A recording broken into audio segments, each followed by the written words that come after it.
New market থানায় একটি হত্যা মামলায় হাজির করা হয় এবং এই মামলায় আপনারা জানেন যে ওয়াদুদ নামে একজন ব্যবসায়ীকে হত্যা করা হয় পুলিশের গুলিতে। এই মামলায় প্রাথমিক তদন্তে শহীদুলের বিরুদ্ধে এই ঘটনার সঙ্গে হত্যার সঙ্গে জড়িত থাকার বিষয়টি তদন্ত কর্মকর্তা উদ্ঘাটন করেন এবং আরও অধিক তদন্তের জন্য তাকে রিমান্ডে চাওয়ার দরখাস্ত দেন এবং এই রিমান্ড দরখাস্ত দেওয়ার পরিপ্রেক্ষিতে বিজ্ঞ আদালত রিমান্ড 7 দিনের রিমান্ড মঞ্জুর করেন। আরেকটি মামলায় আপনারা জানেন যে এটা হাজারীবাগ থানা মামলা। এই মামলা একটি অপহরণ মামলা। এই মামলায় এমন এক ব্যক্তিকে এই মামলা আনা হয়েছে, আপনারা সোশ্যাল মিডিয়ায় দেখেছেন, বিভিন্ন টেলিভিশন এবং ফেসবুকে আপনারা দেখেছেন যে আব্দুল্লাহিল কাপি, পুলিশের সাবেক ঊর্ধ্বতন কর্মকর্তা আব্দুল্লাহিল কাপি, সে এয়ারপোর্টে পালিয়ে যাওয়ার সময় তাকে পুলিশ অ্যারেস্ট করে এবং আপনারা দেখেছেন যে সে এই গণ আন্দোলনের সময়, ছাত্র জনতা আন্দোলনের সময় যে লাশগুলো পড়েছিল সেই লাশগুলোকে সে ভ্যানে উঠিয়ে নিয়ে সে আগুন দিয়ে পুড়িয়ে দিয়েছিল খুব নির্মমভাবে। এই নির্মম নিষ্ঠুর ব্যক্তিটাকে আজকে এই আদালতে উপস্থাপিত করা হয় এবং এই মামলা, যে মামলাটা করা হয়েছে, এই মামলার অপহরণের সঙ্গে সে জড়িত।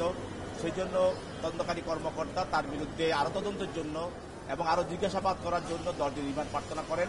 বিজ্ঞ আদালত উভয়পক্ষের শুনানি অন্তে 8 দিনের রিমান্ড মঞ্জুর করেন। আরেকটি মামলায় আপনারা জানেন যে আরেকজন ব্যক্তি তিনি হলেন যে আব্দুল্লাহ আল মামুন, সদ্য যিনি আইজিপি ছিলেন আব্দুল্লাহ আল মামুন। তাকে আর কি হত্যা মামলায়, এটা হলো মোহাম্মদপুর থানা একটা হত্যা মামলায় তাকে আদালতে আনা হয়।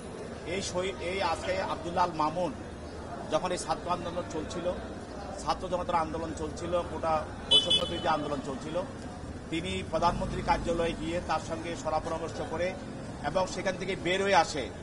তিনি তার অফিসে সাংবাদিকদের সামনে এবং টেলিভিশনে বিভিন্ন মিডিয়াতে তিনি বলেছেন যে কঠোর হস্তে এই আন্দোলনকে দমন করা হবে এবং এও বলেছেন যে দেখামাত্র গুলি করা হবে কেউ যদি এই আন্দোলনে শরিক হয়।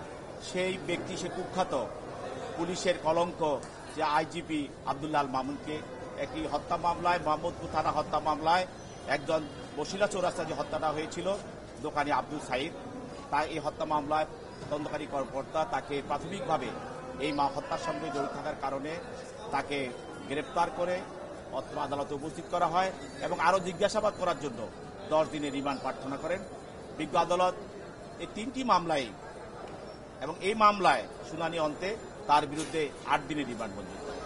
উভয় মামলায় আসামিপক্ষে আইনজীবী ছিলেন, তারা তাদের বক্তব্য রেখেছেন এবং রিমান্ড বাতিলপূর্বক জামিনের প্রার্থনা করেছেন। বিজ্ঞ আদালত উভয় পক্ষের বক্তব্য শোনার পরে আসামিদের বিরুদ্ধে রিমান্ড মঞ্জুর করেন।